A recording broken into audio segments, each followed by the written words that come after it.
First of all, I want to thank all of you guys for coming. Seriously, it's hard on a weeknight for people to get out, and we appreciate you being here. And I want to say a special thanks. I mean, I got to tell you, John, he's helped the campaign more than once financially. He probably I won't tell the IRS, John. He did that. We'll keep that between us in this room. And then, I mean, he encourages people to support the campaign. And I mean, like daily, doesn't he? So I want to thank you for that, and thank you for being at 2 events now. Yeah, we appreciate it very much, and welcome to all that are new here tonight. I appreciate it. I'm Chig Martin. If y'all haven't figured that out by now, with all these signs. Just to tell you a little bit about myself, I'm from down, and I say down, I can't say that over here. I'm to the sideways of, I'm in southeast Alabama, and so it's kind of crazy. This is southwest Alabama, right? So it's really just right across the state, I guess, over to where I live. I live right on the Florida, I'm right on the Florida line, but not too far from the Georgia line as well, in southeastern Alabama. And so I grew up in Enterprise. My mom and dad were just working class people. My mom, and I like people to know this because I don't come from, most politicians come from, honestly, either being wealthy or from families that have a lot of pull, judges, kids, and surgeons' kids, and things like that. And I come from a family, my mom and dad, they're from a little town called Covington, or a county called Covington County, Alabama, which is the biggest cities there are Andalusia. Y'all familiar with that? Mm-hmm. And Opp, Alabama. And so my mom, she didn't finish 10th grade of high school. My dad finished high school, and they got married right away. And they moved over to Enterprise, Alabama, because my dad saw where he could take a course to become an aircraft mechanic. And Fort Rucker, Alabama was booming then. And for those of you that don't know, Fort Rucker is the helicopter capital for the Army, is where they do all their helicopter and aviation training. So my dad was a mechanic out there, and my mom, she had a beauty shop in one end of our house, and ran that thing for 22 years, quite honestly, to her knees and stuff, couldn't take it anymore, because a lot of people don't know that's a really hard job on a lady's body, bending over all day and being on your feet. And so they were just wonderful parents. I'll tell you, when it comes to that end of it, I was truly blessed to have 2 parents that loved me, and a lot of what, nobody knows my parents here, but a lot of what you see in me is my mom. She was always, I think because of her background, she was always kind of felt like the underdog, and was always fighting for everything for everything she had. And so a lot of my spirit comes from her. My dad was a simple country man that he pretty much avoided confrontation, and he just, he was a yes ma'am, no ma'am, yeah, you're right, and walk off kind of guy. But my mom, she was a fighter. And so I went to Enterprise High School, and when I finished there at Enterprise, if y'all hadn't noticed, I got a little size to me, so I was obviously a football prospect. And so I was able to, I got offered to play college football at several colleges. I could have went to North Carolina State, could have went to Memphis, Southern Miss, Troy, Western Kentucky. The crazy one was Utah State. I thought, man, I may just shock everybody and go to Utah, but I didn't. But I got offered also by the University of Tennessee at Chattanooga. So all of these schools growing up in Alabama, I didn't know anything about any of them. I just knew that if I took a scholarship, I was going to have to spend the next 4 to 5 years there. And so I ended up going to Chattanooga because I always loved the mountains. And there's not very many mountains in South Alabama, if y'all haven't noticed. And so I went up there and I graduated, and I came back down here to Alabama. And I always jokingly tell people that I started off at the top in my career, but unfortunately I didn't. I started off selling Electrolux vacuum cleaners door to door, and it was horrible, by the way. I did that for several months and kind of got my feet wet as being an outside salesman, and took a little bit better job and moved on, advanced my career, and finally started getting some better sales jobs with national companies. And then after figuring all that, I realized that I wasn't a corporate man and I needed to do something on my own and go into business for myself. And so I started Thunder Industrial Supply, but I started the company because I kind of learned from my previous jobs. They had me calling on military bases, and I noticed when I'd go to these bases, they would say, we love you, Chad, but we've got to spend some of this money with small businesses because we're required to, being a federal government. And I started going, wait a minute. And I was like, I think I could be one of those small businesses. And I opened my own company, and 23 years later, my daughter runs the company now, and she's my only child, so she's going to get it anyways, my point here, because I don't have any kids.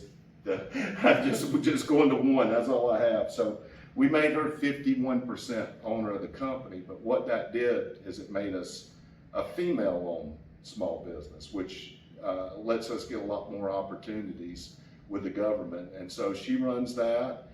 And then we started the first hemp and CBD store in the state of Alabama called Honeysuckle Hemp Company. And I don't know if any of you follow that, but they pretty much about destroyed that business here in the state. And my mom and dad, they passed away about 5 years ago. They had one of the oldest mobile home parks in southeast Alabama. And they originally started it because Fort Rucker didn't have enough barracks for all of the soldiers out there. And so when they initially started it, for the first 15 years, it was nothing but Army families. And then eventually they, got Fort Rucker constructed and had the barracks. And so it's just, regular working folks now. We don't really have the military presence. So that's kind of my background. And I've always kind of thought of myself as a innovative person. Like when we started in that hemp and CBD business, I'm telling you, nobody even ever heard of CBD. When we were telling people we were opening that company, people were like, what are you even talking about? And then it became like I don't know if any of you take CBD, but it's good stuff. I mean, I'm for THC, but that's me. Yeah. Well, I came from California about 8 years ago. And I used to work in a medicinal shop. Yeah, oh yeah. And, I know all about the CBD and I know about it all, and that's why I'm voting for you. Well, I appreciate it, yeah. Oh yeah, and well, we had, our CBD store, and I tell people this, is probably 1/3 of our business was the medical community. And that always said something to me, like, how is this so popular with the medical community? They're choosing us over pharma. I mean, I understand, but they, and then we've got about 1/3 of our business was elderly people wanting things like the pain creams and the oils for pain and stuff like that. And then the other third is just literally everybody else. Yeah. But I was always shocked at how many nurses walked into our place. And we had a surgeon in there one day, and we always treated him like, he's like, I don't care if anybody sees me.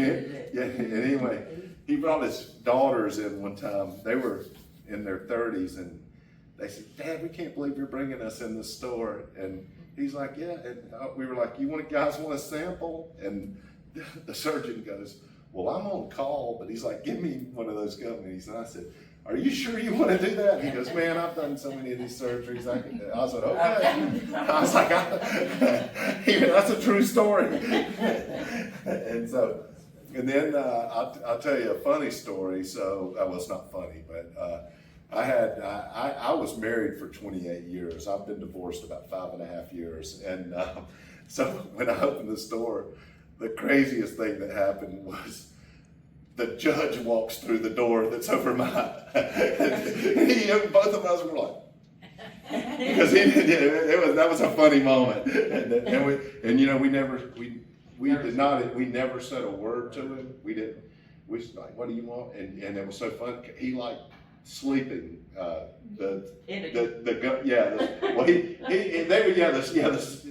they were just the CBD though, not the, Yeah. The medical. Yeah. See, toward the end, in the last year or two, even in the hemp business, that's kind of where the problem came with the state getting so much traction on it, is the fact that they made a lot of this hemp where it got pretty strong, where it was fairly comparable, some of the the THCO products and things like that. But so anyway, we never said a word to the judge, and it was hilarious because he would come in, he wouldn't acknowledge us, he'd get his sleep done, and he'd leave.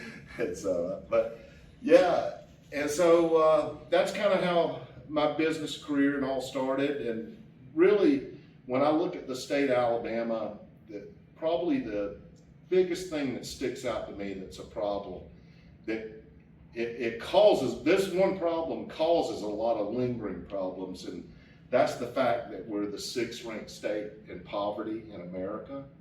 And we see it all over the state. I mean, I've seen some things out over the last 3 months in this state that I can't even believe that we're in this kind of shape. I mean, you know, we did a 3-day tour over in the Black Belt, and hospitals closed. I mean, literally, I mean, looked like ghost towns. You know, the grass not kept up and all this. And we met with mayors, and they said it was just killing them. You know, people in their community just needing basic services and don't even have it anywhere around. So those were some of the biggest problems. And then, you know, and just to kind of jump off that subject a little bit, even in places in these communities we were in, the river running through their towns, they've tainted the groundwater because they're letting some of these chemical plants in North Alabama dump in the rivers and then pay the monthly fines to the EPA. I mean, some of the fines are $250,000 a month, and they pay the fine. Yeah, they make it so much money, and then so this chemically polluted water has tainted all the groundwater along that river up there, and so there's areas like Lawrence County, Alabama, where people have just gotten to where they can take showers even. They can't even drink it at all, but people were getting cancer from it just seeping through the pores of their skin. But anyway, when it comes to, you know, we're the 6th ranked state in poverty, so one of the solutions there, I mean, and we've got to work on, and this doesn't really affect you guys in this part of the state as bad, but because you guys have pretty good economic development in this area. You've got pretty, y'all tell me if I'm wrong there. Yes, and I understand. Tell me about it. This is over. John. Well, I know where he's putting all them curves. Well, I mean, you got the waste management over here, and it has capacity. You start building all these houses, and people start using the bathroom. Where does all that crap go? Oh yeah, you're saying they're overdeveloping too quickly? Yeah. well, where we live is off 12, and we're talking developments all over the place, right behind Walmart and all behind. And what's sad is because a lot of the land, okay, somebody has passed, and then the kids own it, and then they don't want to do nothing with it, so then it becomes another development. Well, in Alberta, they're having that Are they? runoff from where they're building a So they're on you. subdivision, Yeah. Are the new houses being bought by residents or by like corporations for like Oh, it's short-term corporations, rentals? well, because they're what, condos and. Yeah. And. So that's the thing too, is a lot of residents are being Pushed out. out. Well, I saw something where one company now owns like a percentage point of all the homes in America. That is a corporate, like rental giant. And I mean, I was thinking about that. Like, I mean, they were saying they own like 3 million homes or something. It was ridiculous. I mean, it's like an investment. yeah. So, Got to so buy them up. what you guys were talking about here happening is basically they've got mass developments going on, but they're not really focusing on future infrastructure to support all of this stuff, right? Exactly. Yeah, because see, what's happening here then is similar to Huntsville. Yeah. That's exactly like. Yeah, and that's, when I went to Huntsville, I had ran for governor in the last election, and I'd become friends, and he's a really nice man, Mayor Tommy Battle out of Huntsville, and he's in a different town than other people in the state as mayor, because that is a split town as far as political parties. I mean, it seems like it's about 50-50. So but he, when I met with him, that was one of the things that we talked about was, you know, the investments in the infrastructure to support all this stuff and planning, you know, 20 and 30 years out, like these developments you're talking about, these really need to be thought out. What's gonna be around here 20 years from now, Well, or what's 30? crazy, Yeah. all these developments, well, I don't know how familiar you are with, Foley, but. First time ever here today. Oh. Yeah. So when you were saying on Highway 12, I was. No, they're coming up to so much that now they're doing road work because they need turning lanes, because the traffic is so on Hickory. They've not planned very well for this. No, they didn't. Now we're finally getting oh, look, and he's agreeing with Yeah. me. Oh, and listen, everything's open Yeah, in here. crazy. So, yeah. Well, no, I'm just saying, I looked at So him. how is the situation with industry around here and good jobs? I mean, are there good jobs available for people with benefits and? Probably tourism. Yeah, we're primarily a tourist industry here. Okay. So I'd say probably, and I'm making numbers up, but I'd probably say 75 to 80% of the money that comes through this county is through tourism. Okay. They're building a big aluminum plant up in Lockley, and something's going on up in Bayonet too. Do the people in this area want industry in this, From Robertsdale down. Probably not, because it's all Yeah. tourists. Yeah. Yeah, Look, we've got our town back right now for a little while. yeah. I mean, Yeah. it is nice not to be totally tourist Oh, yeah. 12 months out of the year. So y'all like the winter We time. like October, November. I'm from Tuscaloosa, so we like the summertime. Yeah. Well, I saw she said OWA, I said Awa, I don't know. Oh, well. Yeah. Owa. Owa? Owa. Okay, yeah, that's nice. Yeah, that's the Porch Creek Indians, right? Yes. Oh, is that right? Yeah. Is that a They own all casino? that. No, they're. That's No, amusement park. there's a story about the casino. Yeah, there is a Yes. story that a casino, because there was enough area that they got off to the side to build a casino. I was There were so wondering, many years that was some they big did money, be able put to that get thing on. together, that park, that's a nice park, isn't it? See, my understanding was that although it is Porch Creek property, it's not Porch Creek land, which is why it's not a casino, but rather, and I don't know that for a fact, that's just what I've heard. Okay, it's not like they're terrible. It's not their territory, they just own the property. Yeah. So, Okay, But they did just build that big apartment building for their workers, like Mhm. for OWA. mhm. Seemed like behind Lambert's, right about behind where the pickleball courts are, over in that area. That's Specifically supposedly for the those workers. employees. I gotta tell y'all a funny story, so we had an event in Montgomery, our own event, and it was a good event, and then about 2 weeks later, some of you might have seen the lady, I know John knows her, Demont Creek. Yeah. She says, I wanna hold you this event. Well, she held it at Wind Creek Casino, and so we're in their meeting room, and it's really nice. Everything was really nice, and some of the Wind Creek people were in there. They got employees in there, and people start asking me about gambling, and and I'm thinking, this is awkward. I'm in the Indian casino, or I'm a Native American. I'm sorry, Native American.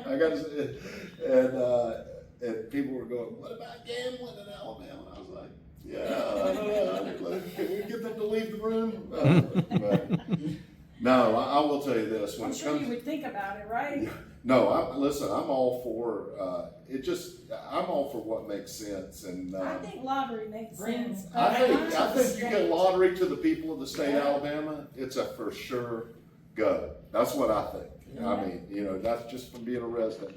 Now, when it comes to casinos, my thought process is, and I've been all over the southeast and throughout the country, and I've been in states that have full legalized gambling. And the one thing I don't like going in convenience stores and seeing 5 or 6 slot machines and some shady people hanging. I don't want that kind of gambling in Alabama is what I'm saying. I want it to be responsible and controlled. And the good thing is, the way I want to do it is I'd like to have about 4 places across the state, actually exactly 4, that are zoned gaming areas. And the reason I was asking about is it OWA? Oh, Yeah, that's kind of like what I would like to do around the casinos, have a park for children, have a golf course, but contain all of our gambling into these spots across the state. Keep it nice, safe, secure, like I said, have family-friendly, adult, and I'll tell you all another funny story. So when I was doing one of my first interviews for this campaign run, the guy interviewing me, I was telling him the story. I said, yeah, I want to have adult areas and family-friendly. He goes, what do you mean adult areas? And I was like, hey, no. He's like, you might want to clear this up before I print this. I said, I want to have an area. I said, like a group of ladies were on a bachelorette party, adult. You know, and he's like, okay. He said, I just didn't want to print this in the paper. So, yeah, but so, you know, and here's the thing. Wherever you put gambling, it's a winning. You don't see, besides Trump's casinos, you don't see a lot of casinos go out of business. His actually did, if I'm not mistaken, right, in Atlantic City? Yeah. And I've not really heard of any casinos ever going out of business.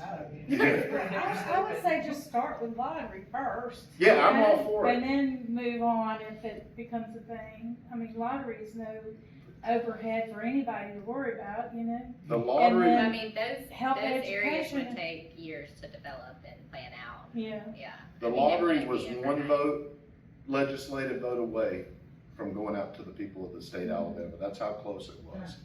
And, you know, with the lottery, I mean, when I was growing up here, I'd say I've been hearing about the lottery since my 20s. I'm about to be 58. And people, it used to be in Alabama, it's a moral thing. We're a Christian conservative state.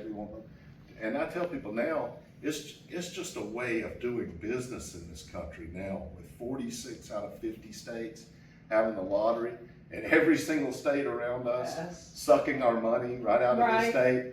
I told people, I'm tired of building schools in neighboring states while ours sit in dilapidated schools, with asbestos crumbling out the ceiling. How would you get the vote to the people? So- The legislature keeps us from voting on it. I Oh, can't yeah. vote on it because they won't let me. Exactly, yeah. So I wanna know how you can fix that. Well, it's really, and what you're asking is a legitimate concern, but here's what's really crazy about it. All that power is held in the people's hands. And what I mean by that, if somebody like me were to get elected in the state of Alabama, it's gonna send a shockwave through that legislation because, and here's the difference than them and me. I'm running because I wanna run and I wanna help my state. I mean, there is no financial benefits or anything I gain from any of this. I spend a lot of money and a lot of time and it's trying to help my state. But here's the thing, those legislators, they're just like the people in Washington, D.C. They love their power, they love their control, and they get nervous when things shift, like somebody like me being elected. And I think their process, with it only being one vote away, I think they would change and put this thing out to the people. I think, but that's just, You know, I feel the way you feel though, Yeah. trust me. And I was telling somebody, I live in a small town with, and I was telling Lori Beth this about, I don't know if y'all remember about 3 weeks ago, the big thing, they were on TV announcing that the Space Command was coming to Alabama. Y'all remember that?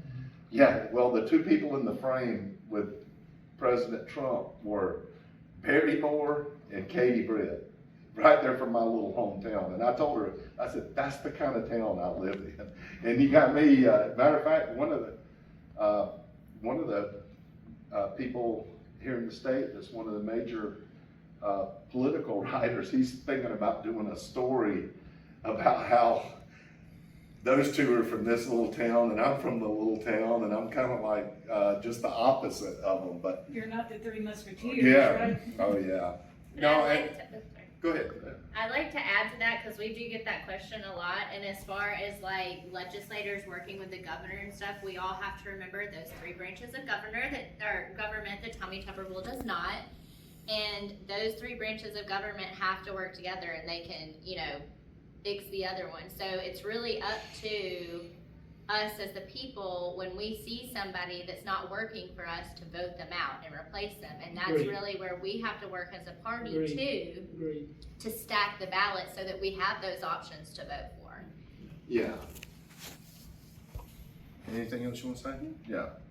Well, that's why the Democratic Party needs to get together and Yeah. needs to build, and we need not elect people like that, because they're holding us back. They're keeping. Well, me they've been from there doing for a something very I long wanna do. time. The one who State represents producer. me, Gerald Allen, has been there about as long as I've been on this earth, and now his son is our Secretary of State. So Yeah.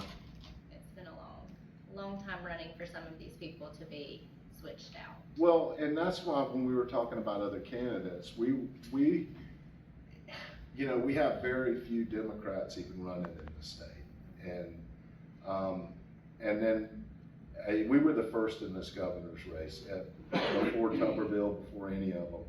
And now the ballot's gonna be stacked heavy with Democratic candidates for governor. And like we were saying, none of the other down the ballot's empty. I mean, there's not even gonna be a race in many of them. I mean, whoever wins the primary for the Republican Party in all these races in May, they've won it. You know what I mean? They don't even have challengers. And so, but what Lori Beth was saying, the thing we're trying to get out to people is it matters who you vote for.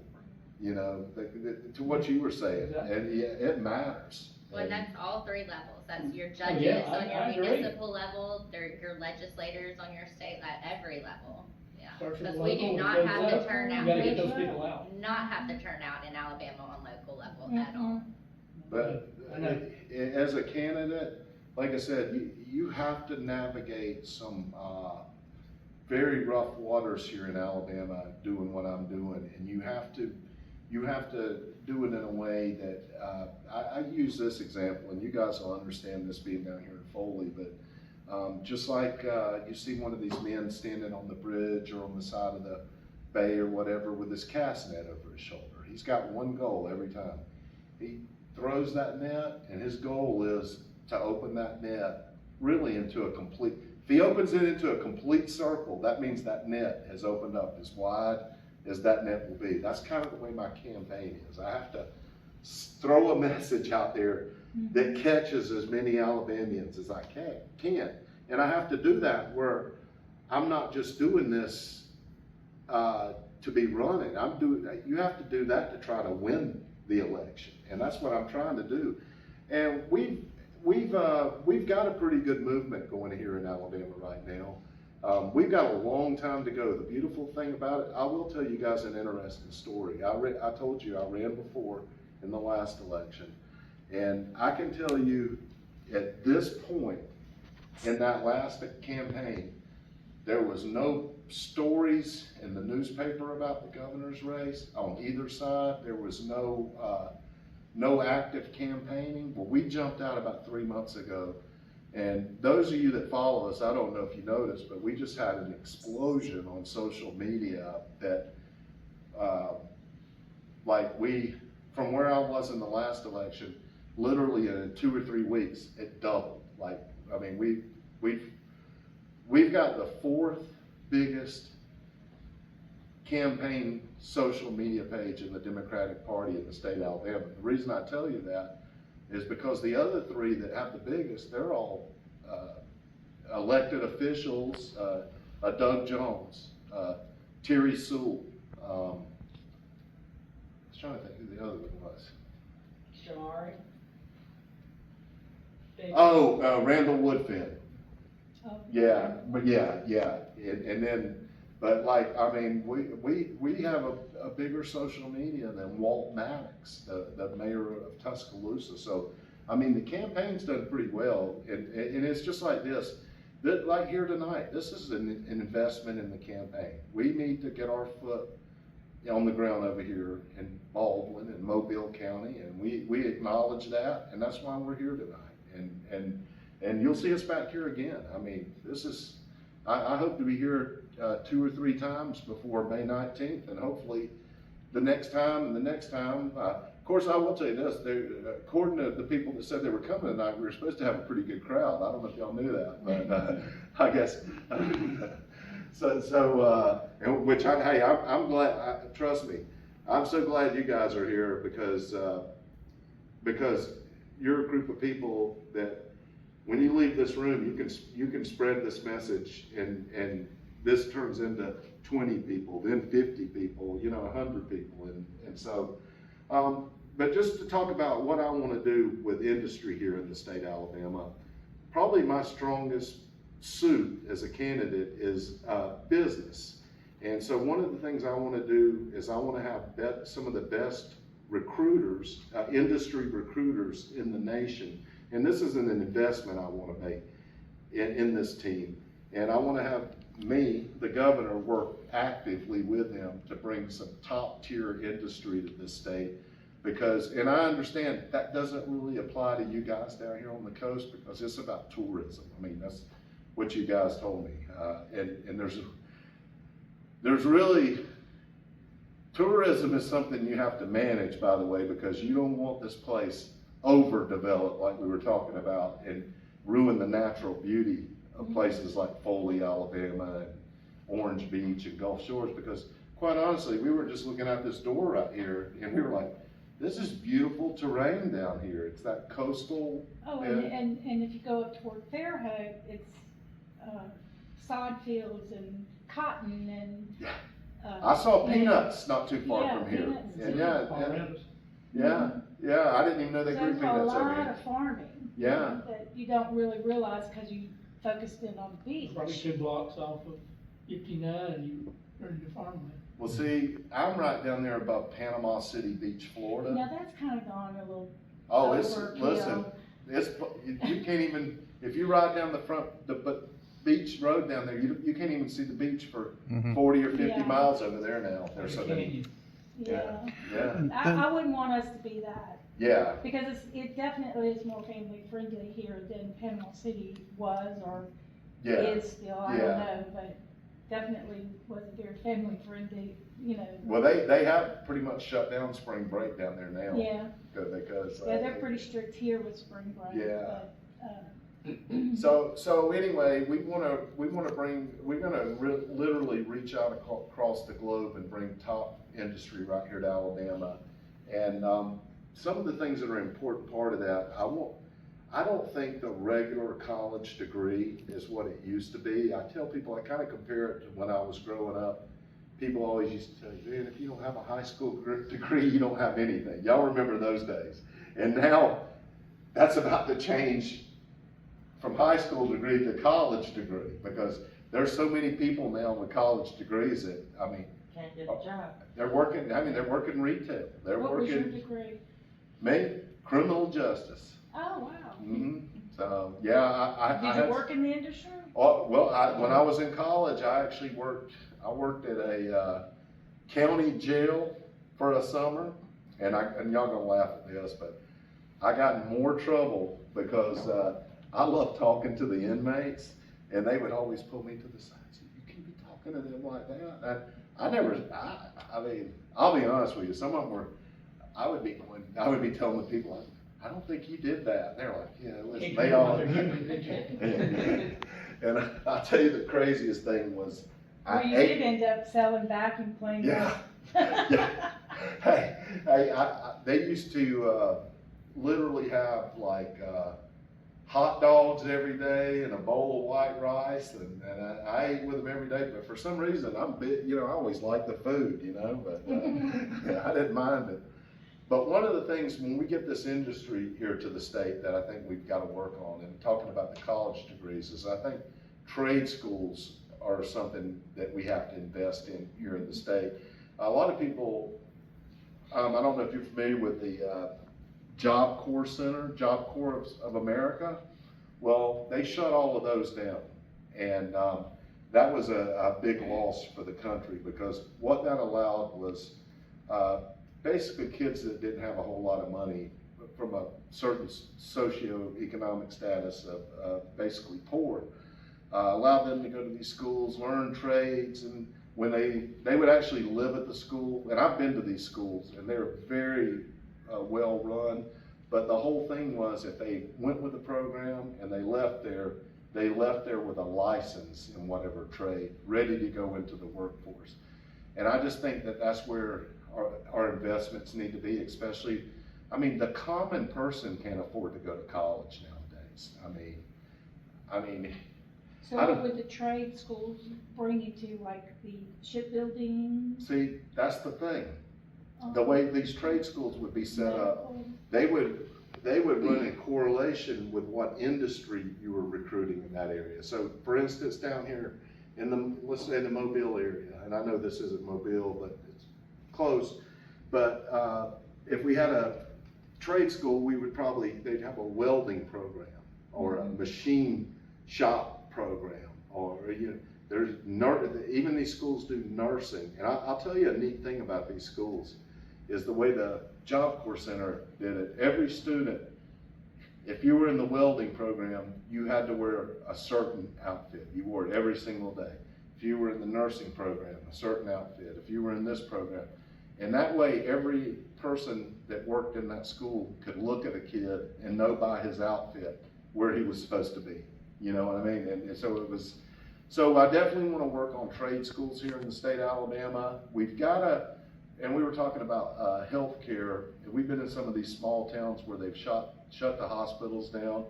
We want to get these places where they've got basic healthcare services at minimum. This has really been tough on women, these hospital closures. And so, things that women could go do right here in this town. And we were over in Reform, Alabama. They were having to drive 70 miles for basic services. And it's just, first of all, it's from a poor area where people don't have much money in general, and you want them to travel. And, and I will tell you guys this, when it comes to healthcare, to me, one of the things I'd like to see is I'd like to see people in our public school system, children, be afforded basic healthcare services. If their families have them on an insurance plan, that's what I want them to be on. But all I'm saying, if there's a kid that he's poor, he comes from a family of addicts that doesn't have anybody working or making an income, taking care of children is not a political thing to me. It's a humanitarian thing to me. And so I want to see it's an investment. Yeah, I want to see our people while they're in school. I don't want to see a kid go into school not feeling good because he can't get medical care, And so that's something I'd love to see, at least for our children. We're in a tough road on this healthcare crisis coming up too. I was reading today that if everything happens like it's supposed to happen with the bill and all that, it says premiums are going to go up on average 284% in the state of Alabama. And we're the top five. Yeah, some of the states are going up 348%. And it's just unbelievable. Which affects, it's such a trickle down thing. It just doesn't, affect the hospital, but it's going to affect nursing homes, doctor clinics. It's not just, Yeah. I it's think something going to done be. lately that I don't like, and that's when they, changed the SNAP program. And you can't buy sodas or candy with your SNAP. You have elderly people that have grandkids, and I can't buy my grandbaby a piece of candy, that's wrong, that's wrong. Yeah.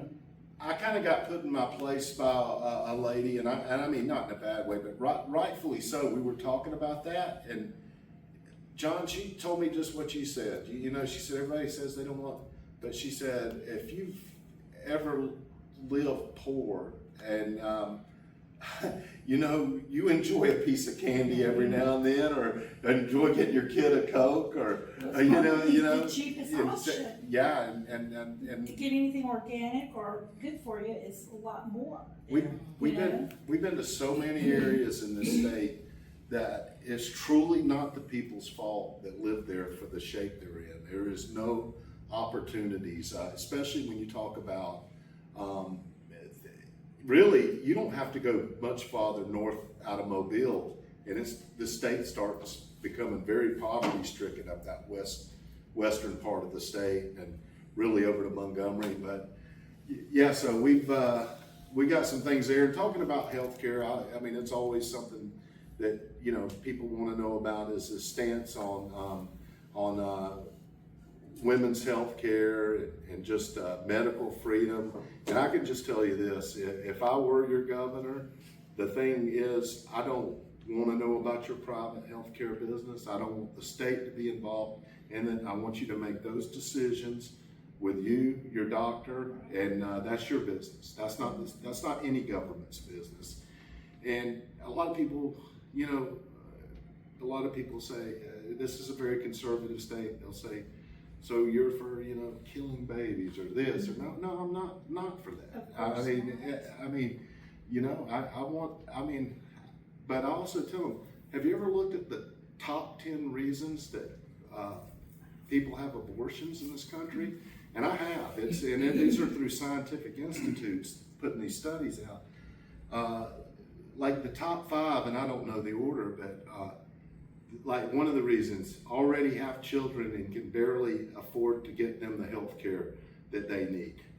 Don't have a partner that wants to be involved in raising this child and cannot sustain. I mean, it's really those kind of things. It's not birth control. Yeah. And so Maybe minute, but the one thing I offer, that's their choice, if you ask me. yeah. The one thing that I offer, and that I've never seen any other candidate offer it, is I am for freedom, but I'm also for not just making it a cut and dry issue. I think that we ought to not leave women stuck on islands by themselves. All the blame, I don't want to say blame, all the responsibility always falls on the woman, everything. And if you think about this, a woman can get pregnant. I mean, and there is an exception. If a lady has miscarriages, she could have more, but a typical pregnancy, 1 to 2 times per year. Okay, that's the man can literally every day get a woman pregnant, and nothing ever falls on the men for doing this. And So you're for, it's always on the woman. you're for, clipping at 18 and then unclipping when Hey, you're listen, ready for marriage. We would need to clip before 18 if that were the plan. Let's say 14. I can tell you this: I mean, that's an option, right? if there's men If we're putting- constantly getting women pregnant and walking away and leaving them in bad spots, I can't say that I would. I mean, you know, Well, I mean, it's Start undoable. regulating their Yeah. bodies? No, it's undoable. Women, you can't. Yeah, a vasectomy is reversible. Yes, it's reversible. So, But that's not where we're going right now. Well, I know, but- We're hoping everybody But can be worse things adult have been enough to said. regulate their own bodies. So- worse things have been said though. If you see what they're saying out in public, Right. our big government, that we're killing babies at birth, that does not happen. So- Does not happen. So one thing, this is where I do offer something different, And I was saying, instead of leaving women all alone on these islands by themselves, because some women, I don't know this, but I would think they may be torn at having an abortion from a faith issue or something like that. And I say that we offer counseling as a state to in these situations. But That's called Planned Parenthood. no, but I'm saying already have adopted families that cannot have children lined up working with this lady, and make this as nice and good a process as you can make it. And if the lady wants to carry out the baby, you've got a home and loving people that can't have children. And I'm just saying it should be an option. You know, I mean, and that's totally up to the lady. I just think we've got to come up with new things. I think most people who opt for having the baby has already planned what they're going to do. Yeah. If you plan to have the baby, they've got people who's going to support them. They know that, so they're not going to, abort. Yeah. It's the people who have zero options. Yeah, that's truly who it is. And you're right about that. Let's see what else. If you don't give them options, then you end up with children being killed. Yeah. That happens every day. That's, or abused. Or abused. You know, the foster homes aren't all of that, aren't the answer to So-called everything. Christian Republicans, they want you to. Those are the ones who end up on the island. And it's called Epstein Island, but whatever. One of the things I definitely want to We do wouldn't know, we here, don't have the files, right? It's just truth. I definitely want to expand Medicaid in one of the poorest states in America here.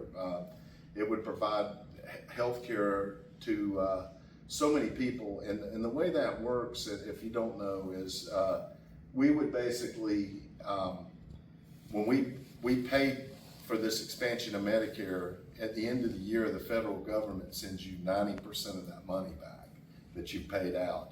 And so it works out to be where we would pay like $20 to $25 million, but have literally 500,000 people fully insured that currently don't have insurance. And so I'm all for that.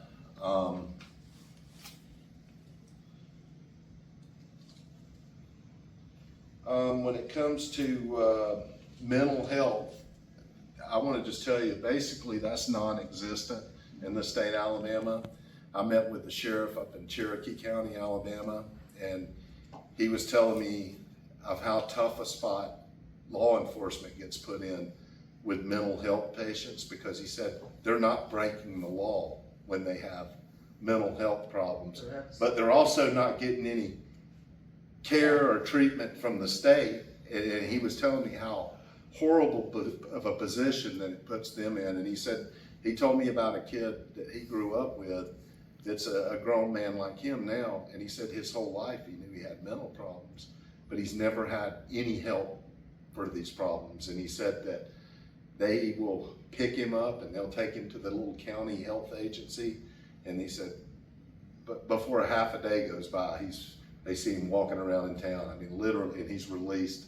Nothing they can do for him. That's where our homeless problem comes in, for sure. One of the things here in the state that's a hot topic with people is our prisons here in the state of Alabama. And right now, we're trying to turn this into a for-profit system here in the state. And it's really a lot of people's pockets getting padded because it's a big industry. And so one of the things I want to see is the state be in control of our prison systems and our prisoners. And we have some really shady stuff going on. Like right now, we have programs where our prisoners, they're releasing them out into the public every single day, working at farms, working even at McDonald's. Well, the state takes the lion's share of that money, which I understand kind of how the whole thing works in that regard. But here's the problem. This same prisoner is now coming in front of parole and pardoning boards, and getting denied because they're getting denied because the state's making money off of them. And so we've got to have fair pardon and parole boards. I mean, and here's the thing. If you've got a guy that can go out every day and work a retail job, and this is happening every day, well, if he's safe enough to do that, it's probably okay to give, let's get him back out helping his family potentially. And so that's a really crooked industry right here in the state of Alabama. And there's is that series already out that you sent me? It comes out the 10th, the Alabama Solution. Yeah, you guys, that's on, what was that on, It'll be HBO? HBO. Have y'all heard about that? Mm-mm. Yeah. I don't watch TV. The Alabama Solution, that Shelburne has helped work really hard on that. It's About the prison incarcerated center. from the inside. I bet that's gonna be hard to watch. It's, Well, yeah. that's a good place for vocational education too. I Oh, don't know yeah, how much absolutely. video footage Build she that has, up but we and- had a lot and of instead of footage just of like medical incarcerating them, neglect. put them to and work, stuff like that. teaching them It's something horrific. every day. It's I mean, treat them humanely. Yeah. See, I would like to expand trade schools within our prison system. Exactly. Yeah, I mean, That's to a your good place point. to be. Yeah, and I mean, give guys opportunity, just like in the outside world. If they go through the program, do what they're supposed to, maybe they can come out of there with a license, ready to go to work. Exactly, but it's like the same thing that you're talking about in these rural areas where there's no opportunity. There's no opportunity in a prison if you don't give them something to do or Yeah. teach them how to do something. Yeah, And then Yeah. put drugs in it. Exactly, and the prison guards are making half their salary off of bringing in illegitimate one of the things I talk about. drugs and telephones. Oh, yeah. One of the things I talk about, and I kind of see why other candidates don't talk about it, and I've never understood, but this can cause heated debate in the state, and I've never understood why, but I think, and it's very important to a lot of people in the state, is our animal laws in the state. And I mean, we've got a state where we've got, just to talk about, we got animals tied up with logging chains that probably are pulling their neck to the ground. I mean, but it's something I want to do here in the state that I propose to help on the animal welfare is we already have a great state when it comes to agricultural and veterinarian schools here in the state. And so every county in the state is supposed to have an animal shelter. Well, that's not the case. And I'll give you an example. Barber County, Alabama, which I don't know if any of you guys know where Lake Eufaula is. It's around that area of the state. They shut down their animal shelter years ago, and it was out in the middle of nowhere in the country. They were going by there and finding where people were putting dogs in there and coming back and finding the dogs dead. Just leaving them in a shelter that wasn't even open.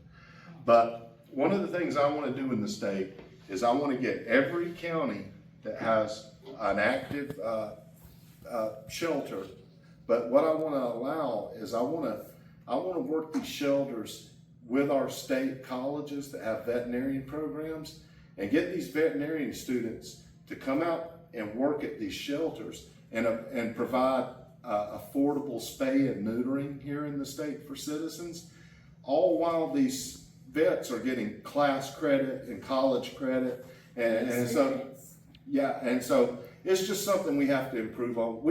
In Alabama, we have and really all the southern states, an explosion. I know all of you have seen cats and dogs running everywhere down here, which I'm an animal lover, but that's why I want to try to help get these problems under control with spay and neutering. And let's see here.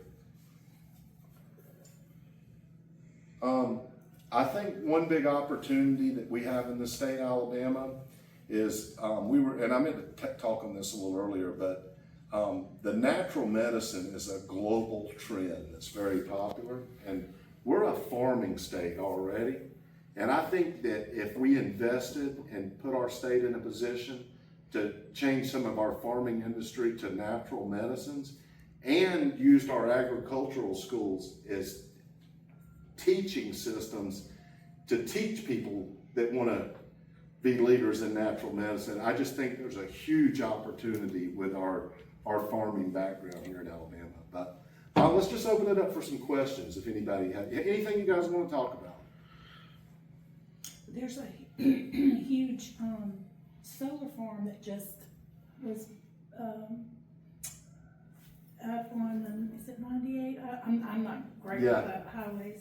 So what is your stance in the climate stuff, you know, like the solar farms and, you know, the, I will tell you this, I'm not for data centers, by the way. oh, not AI data centers. And I'm gonna talk about your solar farms, but I don't know if a lot of you guys know this, but, and I learned this out on the campaign trail, but one AI search uses the equivalent of one bottle of water, one plastic bottle of water, Yeah. one. It's AI tearing Memphis search. apart. It's It is tearing Memphis in. It's an environmental Yeah. disaster. And people, they're getting sick. I- The emissions and, Well, and we're gonna pay for it. But- It's taking our clean water and then also Yeah. we're gonna pay for the power increase. I think we have to have, we have to do investments in solar power. I think we have to have both here in the state of Alabama, and I'll tell you one reason, because it's so hot here in the summer. I mean, I don't think a solar farm could power this state when it comes to air conditioners running from one corner to the other 24 hours a day. But, well, I mean, doesn't solar help your electricity go down? oh yeah, Like, and I am the bill? I'm for having both. Yeah. So, and Yeah. some people have proposed like putting solar over parking lots instead of farmlands, Mhm. and that, cause like the concrete and the asphalt creates Yeah, more all heat. along the And highways. so to actually shade that with, you know, like shade our parking lots with Mhm. solar. You Yeah. don't So see that. that's been a discussion. Yeah, but like I said, I think that's one of those things you gotta have. I mean, you need solar, you need one or the other in case one collapses. You know, that's why I think it's good to have both, so. Anything else? Yes, sir. One word, 3 letters, ICE. Okay. Oh, yeah. Oh, yeah.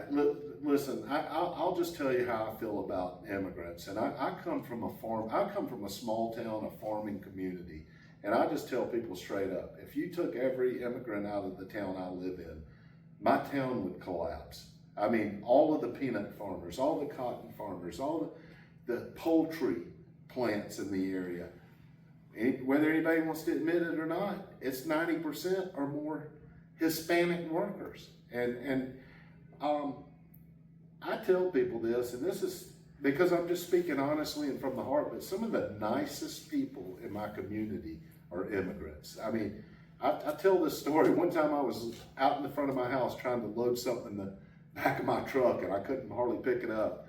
And I saw one of my buddies driving down the road, and he lived near me about 25 years, and I think he saw me and looked the other way where he didn't have to make eye contact with me. And you know, that's no joke. And then not 5 minutes later, I had 2 Hispanic guys see me struggling to do that, pulled off the side of the road, said, "We'll help you, sir," and helped me load it up. And so, yeah, I've been treated nothing but well by that immigrant community, and I don't believe, I'm really sickened at seeing all these people thrown on the ground. Truck gangs here for sure. Like you know? the lady up there in New York, she went up and she did touch an ICE agent, okay? But listen, he's in full bulletproof. She touched him probably that hard. I mean, because they were sending her husband. You know, she was just and what do? They sling her to the ground like as hard as they can sling this 130-pound lady to the ground. And I'm like, what? Oh, they're getting brave now. They're pointing guns They zip tied a child. and zip tied and toddlers. I am sickened over all this, honestly. I mean, how do you think it'll stop? What will that come down When to? they get legal, Yeah. when they get legal. I wish I could tell you something. I don't think being legal will do No, it, to be it's- honest with you. half of I mean, them are legal already. Yeah, I mean, we've And they're got, getting picked up I- and treated like that. I personally until know they get people due process. who have come here. I know this one woman. She came in here legally 6 years ago with her husband and her 2-year-old child. They've been here legally for the past 6 years. Her boy is 8 years old. He likes playing soccer. He likes Bluey. You know, he's in second grade. And his life is here. Their life is here. They've got a small business. And they just got done paying $4,500 to a lawyer for getting her immigration process going, plus another $1,500 to pay the lawyer himself. $6,000 she paid, and then 4 days later they revoked her they revoked her entry and told her to deport. Well, that's the thing. They're going to courthouses. Yeah. To pick up gangsters. Uh-huh. Who are They're you going to thinking? job sites to pick up Oh, gangsters. That's Yeah. where the gangs are? Yikes. Immigrants have I'll been, go to Lowe's, thank you. Hispanic immigrants have been coming in here for 40 years. And all of a sudden in the last 5 years, this is, I mean, I can't even remember when there haven't been immigrants in my community, you know? And I always tell people, you know, do you think the Native American Indians really care about somebody complaining about people coming into their country? I said, this was their country at one time, and they, you know, Deporting a Puerto Rican, what? I just can't believe the violent acts I'm seeing in the country right now. I don't. Well, I'm sure if we had a Democratic governor, then that would make a difference. Well, Because I think her stance right now is, let's help the ICE as much as we can. Well, I think that's what we're seeing across the country right now is what, like, states' rights versus federal rights and who has what right. Because, I mean, this current administration ran on giving states back their rights. Mhm. And Individual now- freedoms. Yes. And now you're invading states. So I mean, we're watching history play out as a nation. And I'm not going to say on camera what probably needs to happen. But I mean, it's going to be the people. Yeah. The people have to rise up and say, we are not going to accept this violence anymore. And that means don't vote for them. You just can't. You got a question? Yes, ma'am. I do. I was looking at your website, and one of the things you had touched upon was ecotourism, so I'm just curious to hear what your slant is on that. Ecotourism. What's that? Ecotourism. Yeah, that's your Okay, so specialty. that's kind of what he was touching on earlier is with like the natural medicines and how we're already an agricultural state. Yeah. We can expand so much on the natural medicines like natural herbs and stuff, and like distribution centers. Like it can increase our job market, and within that, like the communities where our job market is increased, like these rural communities, people who already have these farmlands and stuff, like they can capitalize in their own small businesses off of that. Did yeah. you say Yeah, I mean, ecotourism? Ecotourism. Oh, okay, It's okay. agritourism. Oh, on our side. agritourism. Yeah. Okay. Because, you know, I mean, one of the big things about this state in these health deserts that we have and people who are living in poverty, it's because there was some kind of industry there. The train systems went through there, and then they didn't. And now you have a whole population of people that are villainized for being poor when it was greed and whatever that pulled out, right? Or just industry change. Things, you know, progress. So now these poor people who don't have health care, right? Let's take away their Medicaid. How dare we feed them? You know, the state deserted them 50 years ago, 60 years ago. And so when I Stripped hear, their land and left them. yeah, ecotourism could be something like you're talking about. I mean, you know, lavender fields, and then you have a lavender shop and lavender ice cream. But, you know, it would be nice to see something happen in these poor regions of this state, because it's disgraceful. Well, And it is a humanitarian. This is humanitarian issues, not political issues. Well, think of if we built industry around natural medicine as opposed to data centers. Right. Like, And how people does had that no change idea. our economy? People don't, I mean, I was just reading about that recently. I had no idea what data centers really mean. yeah.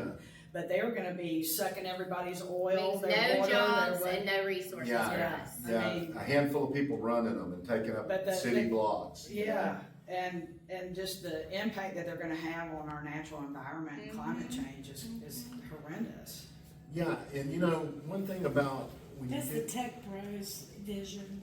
people that live in coastal communities care a lot more about the environment than other places across the state. And it's just the truth. I mean, people in coastal regions are more environmentally conscious because you got a lot to lose down here.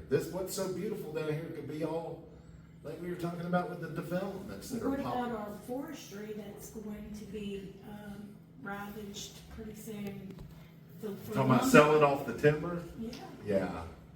I mean, our Our natural forestry is going, it's not just our area, it's They're wanting to sell off the lands, right? the parks, Yeah. yeah. Yeah, So I'm some of not that for that. them. No, surely there's more smart people around to not be for that. Well, I saw There where, are more people who have money signs and can't see past that.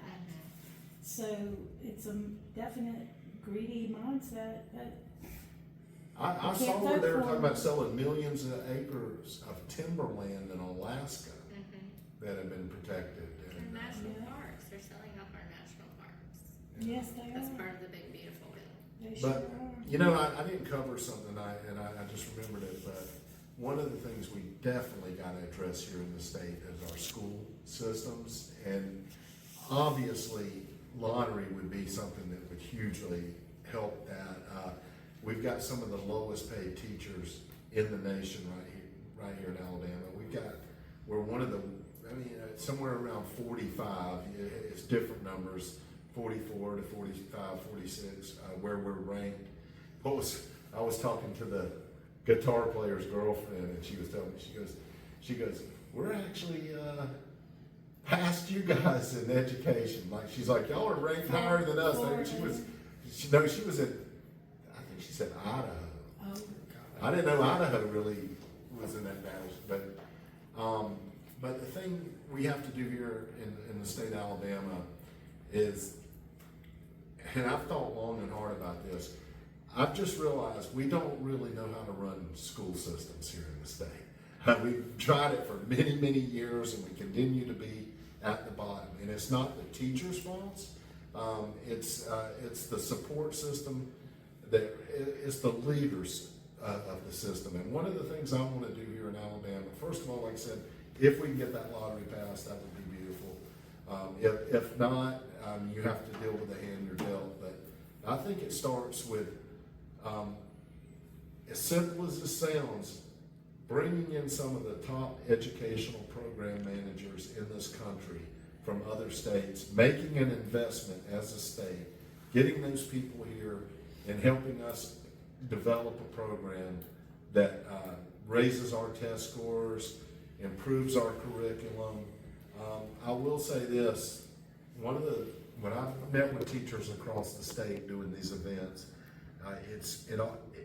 this really shocked me, but the teachers, the number one thing they say is they can't keep control of their classrooms nowadays. And they said they have one or two students literally disrupting the entire class throughout the whole day. And they say, our hands are tied because now with everybody having a cell phone and, anything, we feel like we're under the microscope for any move we make. And then they say this is carried over to the principals and vice principals. They feel the same way. And so they have to just deal with disruptions. Well, I don't know about you guys, but the school's the one place that can't happen. I mean, in a learning environment. I mean, you cannot learn in a disruptive atmosphere. And so I think as governor, you have to stand behind our schools and officials and let them run these schools and Lord Beth, don't let me say it. Is it discipline? Is that the one I want to We say? need structure. Yeah. Well, you know, there's different, we're finding out, you know, autism and all of these So disorders. he's not talking about that. No, we're not I talking know, about but that. there are different, methods of teaching that are more up and coming than traditional Yeah. ways. That And I think we benefit need to, everybody, we need even to if- embrace Yeah, that, Yeah. that everybody learns Individualized differently. learning. Yeah, I mean, I had a child who was a, visual learner. And then there are a child who's not, and they're an auditory, you know, there's just different, and I think, you know, a lot of it is they don't wanna change what's already there. Yeah. It's too much work to change the way they do, and that, we need a lot more modern Yeah. techniques. yeah, we need. What were you you saying back there? curriculum, Go ahead. A different curriculum, we need a stronger curriculum than what Alabama has. And there are different learners, and there are styles of teaching that would help everybody across the board, not just this person with this, like dyslexia, Right. like, slow, maybe just being a little slow, a little behind. There's a method of teaching that would help everybody, but they're And that stuck on goes into one. their behavior, because that's when they act out. Yeah. When they can't grasp Right. how they're being taught. Yeah, but the curriculum is so low, I mean, our education is so poor here, you know, we're not producing students that can really go on to college at the majority, at a level that we should. People cannot come out and go straight into college, they're having to take these courses before they get into their classes and all that are coming out of our schools. Why so Well, much of that? there is a mindset that says that's because that's the way they want us, dumb Yeah. and not smart.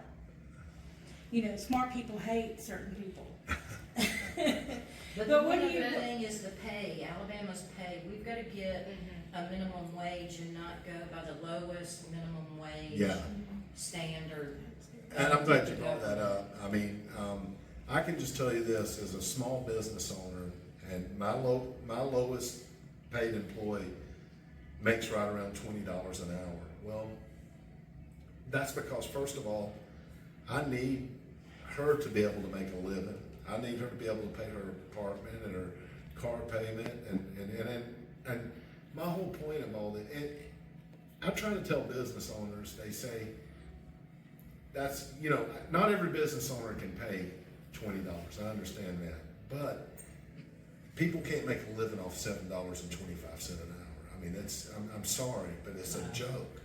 I mean, how are a family of two supposed to make it off $7.25 an hour? So they're making $14.50 an hour between them. So then you've got their state income tax coming out. You've got their federal taxes coming out. Every time they walk up to a register in a store, they got another 9 or 10% coming out. Well, when that $14.50 at the end of the day is really about $8 or $9 for the family. Katie Porter, whiteboarded that out already. She proved that on her whiteboard, Yeah. that you cannot, Well, manage on that kind of, Well, the income. one thing I've tried to tell small business owners, because I get a lot of pushback from small business owners saying there's no way you can afford that. But the thing I've learned as a small business owner is if you pay somebody fairly, you get so much more productivity out of them. Well, she did this in a congressional and straight to JP Morgan Chase. And he had no clue. He had no clue. One of his tellers, what they made, and had no idea how her finances ended up with $20 for the month. Yeah. You know? And he had no clue. He said he was gonna look into it. Now, that's negligent on the CEOs, you know. Of a businesses. financial institution. Of all people, you know, and she totally, I mean, he had to feel the smile after she got a hold of it. But it's ideas like that, and it's people like that who understand it, and you get so big in the banking CEOs, they don't know anything about everyday people, Well, and what I was and saying what they're too, going through and what they need. yeah, people that you pay fairly covet their jobs more and will stay with you long term. And like the girl I pay, my lowest paid employee, almost $20. I mean, she gives me her heart and soul for the job. I mean, she's one that she's never, even if we're not busy, because she knows she's making a good wage, she's always doing something, cleaning this, cleaning, and that's what I mean. You get a productivity standard out of people that you pay fairly. Well, the other thing too is if, I don't mind paying $5 for a hamburger if I know that person's making good money. Mm-hmm. And that's where all these other countries are having their universal health care and their education. They pay higher taxes, but it is for, they're putting it in infrastructure and they're putting it in places that help the citizens. And they've got free health care, free child care, but they do pay a little bit more in taxes, which I feel like I don't mind doing that if I know it's actually benefiting people. And 1% of the people pay fair share, that's all we need. That would benefit so many people, and they won't even blink an eye because they wouldn't even miss it. If you all those big 1% corporations, they wouldn't miss a fair share of tax. And something that benefits the least of us is going to benefit all of us. Yeah, in I the mean, end. but that's where, when we were coming out of the Depression, we were taxing rich people, and we were getting roads, and we were getting infrastructure, and we were getting good education. And now, the taxing of the rich is not a thing, and then, I mean, I'm sure y'all understand what I'm saying. yeah. But I feel like that's gotta be addressed, or else it's just never gonna be any problem solved. Well- Because where else are we gonna get the money? I mean, we are paying those billionaires, they're getting their money because we're buying their product or service, and they're just not giving it back. Well, I will say this, one of the things, and I try to be honest with our citizens, I am being honest, not trying to be honest, starting to sound like a politician here, I'm trying to be honest. The thing that I'm gonna try to do, and like I say, if I'm fortunate enough to move this thing forward and advance, John gets on me for that. He's supposed to, when I get there, John. Yeah. You know, the difference I believe in governing is, I think you gotta right up front say, there's gonna be tough decisions you have to make in this state. There's gonna be decisions that you have to make that no matter which way you go, it's a damn if you do, damn if you don't kind of situation. And that's part of doing this job. And one of the things I'm gonna always do is, I'm never gonna ram decisions down our citizens' throats. I'm gonna talk about things freely and publicly, just like we're doing here tonight. And I will always tell you why I'm making this decision in as respectful manner as I can. And because me, right now as a citizen, I'm just tired of having things rammed down my throat. Does it feel like that with you guys? This is all just too much for me right now. When you were talking about the ICE and things like that, it's just, Yeah, the it's disparity is bad. sickened me to see I mean, I cannot stand seeing these people thrown to the ground all over our country, personally. It's really bothered me. When we know we could do better, because I know that, Well, I think it's being done as Exciting. a twisted diversion to keep the real truth on things that are being trying to be hid, what we all not talking. I think as many distractions are being thrown out there at whatever cost it takes to do some cover-ups right now. what about gun violence? What is your stance on Well, here's the gun thing. violence? That goes back to when I first was telling you, I think a lot of that has to do with, I think a lot of it has to do with our lack of opportunities in the state and pure desperation on people's part. But I also think a lot of it has to do, for instance, we shut the hemp industry down and put millions of dollars into doing that instead of cutting the head off the snake of fentanyl crisis and things like that. We got our priorities backwards in this state. And I mean, until you root out the real problems of things like, listen, one of our biggest supporters, John, I don't know if you saw that about Bud Lou's cousin got killed the other night. Yeah. Well, I was thinking more like banning of the ARs, you Yeah, know, I have- the gun regulations, I've that been- kind of thing. I can mean, tell you- I would own a gun if I was more brave than I am right now, but I've had guns my whole life. I don't and know when- that we need I ARs. come from a fishing and hunting family and still love to do all that, but here's the thing. I really have not seen any realistic reason that people need to be carrying AR-15s. I'm for the Second Amendment.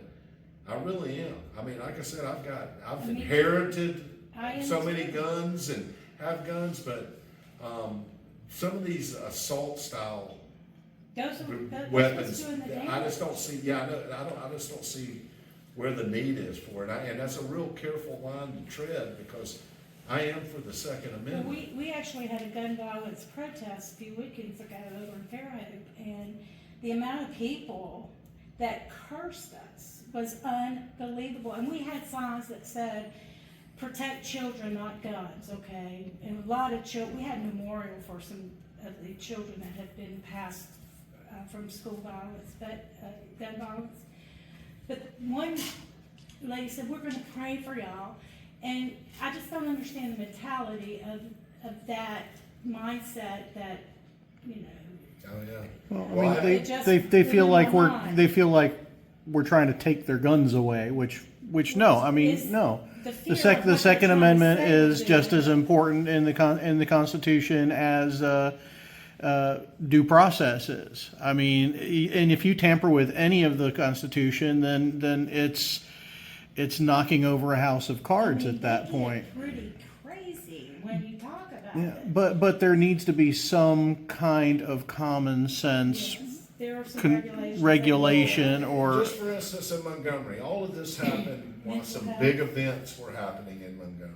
And I think that it should be okay for a city to say, okay, we've got a lot of visitors in this part of the city this weekend. So guns are not allowed in this zone for the weekend due to people drinking. And then they had 2 HBCU football games in Montgomery and I don't know, and this was apparently, I don't know if all of you saw that on the news. It was like a outright shootout downtown. I saw the chair, Yes, the yeah. the chair thing. I mean, Yeah. you can do some damage with chairs, obviously. Oh, yeah. Yeah, talking about the riverboat? Yeah. But after all that was said and done, after everybody hit everybody with chairs, then everybody got up and walked away. And That's right, nobody was. That was just an old school, That's the way it should be done, right? that's a Saturday night, That's, yeah, John, I was gonna tell you, Lori Beth and I were meeting with Bud Lou up there. Bud Lou is this podcaster in Montgomery that, when he literally signs on there, all the young people in Montgomery watch him. And he was telling us, and he preaches to the young people, that was his cousin that died. He was the 17, 2 people died in Montgomery, and his cousin was one of them. But, I mean, he straight up said, parents gotta know who their kids are going out with and what they're going to do. And I mean, Bud's that kind of guy, and he preaches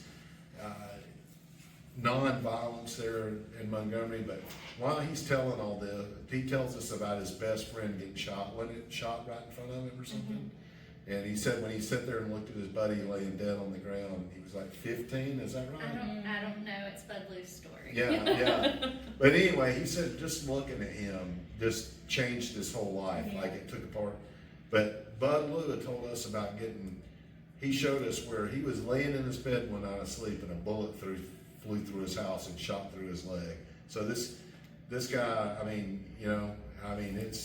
we got serious issues there. But So you are for some regulation and, yeah, I mean, it's a very complex subject because I am for the Second Amendment, but also, I don't know why we need military-style guns in the hands, armor-piercing, semi-automatic guns. Well, they were banned at one point. Yeah. Well, I think also when school shootings happen, and it's, usually underage Yeah. children, I mean, it's children doing this, where are they getting the guns? Those adults need to be held accountable. I mean, Right, they need to be held accountable, but, also pass common So sense I don't- I I don't know all the ins and outs of this, but I do fear this and where we've gone with this, because it's now possible to print a gun, to 3D print a gun. So as far as like regulations and stuff like that, I'm not sure where we go with that. I don't know how we go with that, because people can get a gun anywhere. And so I think people need to be held more responsible when the wrong person gets a hold of a gun. The whole chain of command that got that person a gun needs to be held accountable with that gun. See, the Montgomery City Police said the problem they had at these events was literally everybody there could carry weapons without a license, and they can't maintain, and that's why I was saying that maybe at public gatherings and things like that, there can be zoned areas where you can't, Well, why even have open carry? that's just Second Amendment, Yeah. really. Open carry? Well, I mean, Second you can Amendment, have a gun, but why carry it in public? yeah, Second Start Amendment, concealing. though, I mean, is the there's a right lot to of bear reasons why arms. women carry guns. No, I get it, I don't mind carrying a gun. Y'all fixing to get but- out of here? All right, we may, But that is open everybody carry finished for is the night? We I good? do. I wanna say I can talk that. on my. Yeah. Do y'all wanna get a photo? Can we get a photo before everybody leaves? Yeah, thank you so much.